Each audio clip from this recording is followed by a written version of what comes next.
India TV, आपकी आवाज।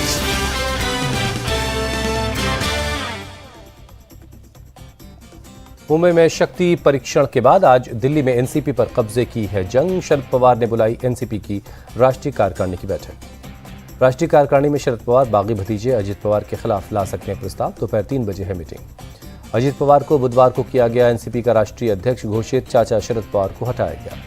अजित पवार ने पार्टी पर ठोका अपना दावा, चुनाव आयोग से मांगा नाम और निशान। शरद पवार बोले, सिंबल किसी को नहीं लेने देंगे।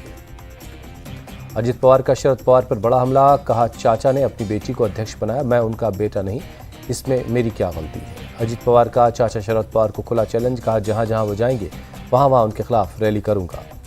अजित पवार ने शरद पवार पर अपमानित करने का आरोप लगाया, कहा वो जिद छोड़ें और रिटायरमेंट लें, देश में मोदी का कोई विकल्प नहीं। अजित पवार बोले, पीएम की तारीफ करने पर मुझे विलेन बनाने की कोशिश की गई। शरद पवार ने अजित को बताया खोटा सिक्का, कहा यह सिक्का चलने वाला नहीं है। शरद पवार का निशाना, कहा जो शिवसेना के साथ हुआ वही एनसीपी के साथ करना चाहती है बीजेपी। अजित पवार के बयान के बहाने शरद पवार का केंद्र सरकार पर तंज, कहा जिसकी विचारधारा देश हित के खिलाफ है उनके हाथ में सत्ता है। सुप्रिया सुले की अजित पवार को चेतावनी, हमें कुछ भी कहो, पिता का अपमान बर्दाश्त नहीं करेंगे। बीजेपी देश की सबसे भ्रष्ट पार्टी और हमारी लड़ाई बीजेपी सरकार के खिलाफ है।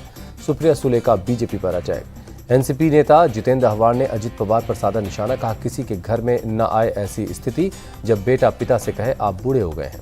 शरद पवार के समर्थन में बोले जितेंद्र अहवाड़, कहा 46 डिग्री सेल्सियस की गर्मी में भी शरद पवार इन विधायकों के लिए वोट मांगते थे, ये उनकी क्या गलती थी। अजित पवार के रिटायरमेंट वाले बयान पर अनिल देशमुख का पलटवार, 82 साल का शेर अभी जिंदा है।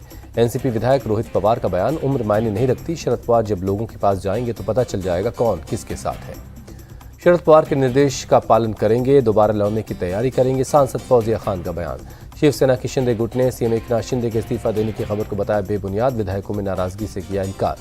शिंदे सरकार के मंत्री उदय सामंत का दावा, आने वाले सभी चुनाव सीएम एकनाथ शिंदे की अगुवाई में लड़ा जाएगा। सीएम शिंदे के आवास पर देर रात तक चली बैठक, आगामी लोकसभा और विधानसभा सत्र की रणनीति पर चर्चा हुई। सीएम शिंदे ने एनसीपी और बीजेपी के साथ मिलकर काम करने के निर्देश दिए, संगठन को मजबूत करने पर जोर दिया। महाराष्ट्र कांग्रेस कोर कमेटी की आज सुबह 11 बजे बैठक है। मौजूदा राजनीतिक हालात पर कांग्रेस नेता मंथन करेंगे। उद्धव ठाकरे 9 जुलाई से करेंगे महाराष्ट्र का दौरा। बुधवार को मातोश्री में हुई बैठक में लिया गया फैसला। All India Muslim personal law board ने यूनिफॉर्म सिविल कोड को किया नामंजूर, कहा देश को यूसीसी की जरूरत नहीं है, बिल आया तो इसका जवाब दिया जाएगा। All India Muslim personal law board ने यूसीसी को शरीयत के खिलाफ बताया, कहा यूसीसी के जरिए अलग अलग धर्मों और संस्कृतियों की आज़ादी को चोट पहुंचाई जा रही है। बोर्ड ने लॉ कमीशन को भेजा 74 पन्नों का ड्राफ्ट, लिखा यूसीसी का मकसद मुस्लिम पर्सनल लॉ को खत्म करना है। बोर्ड ने 21वें लॉ कमीशन का दिया हवाला, पूछा उसमें यूसीसी को गैर जरूरी क्यों बताया गया था, किस मकसद से किया जा रहा है बदलाव। एआईएमपीएलए ने सुझाव मांगने के लिए 30 दिनों के वक्त को बताया कम, मुसलमानों के खिलाफ माहौल बनाने की कोशिश पर रोक लगाने की अपील की। बोर्ड ने कहा भारत संविधान से चलने वाला लोकतांत्रिक गणराज्य है, किसी पार्टी को चुनावी फायदे के लिए यूसीसी का शिगुफा नहीं छोड़ना चाहिए। पर्सनल लॉ बोर्ड के प्रवक्ता मौलाना सज्जाद नुमानी ने यूसीसी को बताया राजनीतिक हथकंडा, कहा इससे सिर्फ मुसलमानों ही नहीं बल्कि आदिवासियों का भी नुकसान होगा। समाजवादी पार्टी के सांसद शफीकुर रहमान बर्क का बयान, कहा यूनिफॉर्म सिविल कोड लाने से रुकेगी देश की तरक्की। शफीकुर रहमान बर्क बोले यूसीसी से देश में एकता नहीं में आएगी कमी, पैदा होगी परेशानियां, देश में झगड़े होंगे। दिल्ली में आज राजस्थान कांग्रेस की अहम बैठक है। पार्टी अध्यक्ष मल्लिकार्जुन खड़गे और राहुल गांधी की अध्यक्षता में 11:30 बजे बैठक होगी। सचिन पायलट समेत कई मंत्री बैठक में शामिल होंगे। प्रदेश कांग्रेस अध्यक्ष और राजस्थान के प्रभारी भी मौजूद रहेंगे।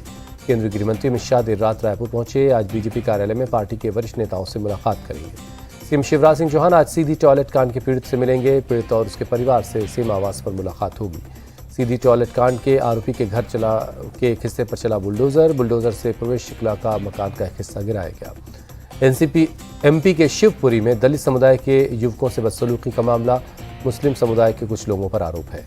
गुना में युवक की हत्या के आरोपियों के घर पर चला बुलडोजर, हिंदू संगठनों के आक्रोश के बाद प्रशासन ने कार्रवाई की। पीएम मोदी के दौरे को लेकर सजाया जा रहा है गोरखपुर स्टेशन। 7 जुलाई को पीएम जाएंगे गोरखपुर। बागेश्वर धाम की कथा को लेकर दिल्ली वासियों में खासा उत्साह। 11,000 महिलाओं ने आईपी एक्सटेंशन मंडावली से निकाली कलश यात्रा।